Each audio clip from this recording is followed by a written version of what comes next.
Bonjour et bienvenue dans le 60 secondes. Au sommaire, Winterhalter France a coaché le vainqueur français du Bocuse d'Or. Düsseldorf accueille le 21e congrès des clubs d'affaires franco-allemands. SAP Labs France passe au tout électrique. Le 27 septembre, le Français David Tissot a remporté le prestigieux Bocuse d'Or, l'équivalent de la Coupe du Monde des chefs gastronomiques lors du Salon international de la restauration, de l'hôtellerie et de l'alimentation, le CIRA à Lyon. Parmi les partenaires qui ont coaché David Tissot figure Winterhalter France, la filiale française du fabricant allemand de lave-vaisselle haut de gamme pour les professionnels, la qualité allemande au service de la gastronomie française.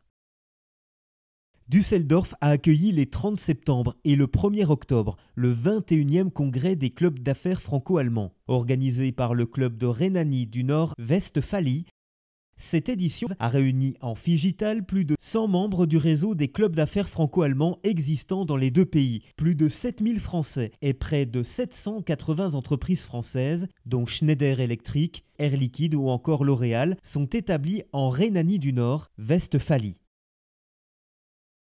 SAP Labs France, filiale du groupe allemand SAP, présidée par Hanno Klaus-Mayer, a inauguré ses nouvelles ombrières solaires sur son site de Mougins dans les Alpes-Maritimes. Elles représentent désormais la principale source d'énergie des bornes de recharge et du bâtiment de SAP Labs France, dont 93% de la flotte automobile est électrique. La société a ouvert l'accès à ces bornes de recharge au grand public.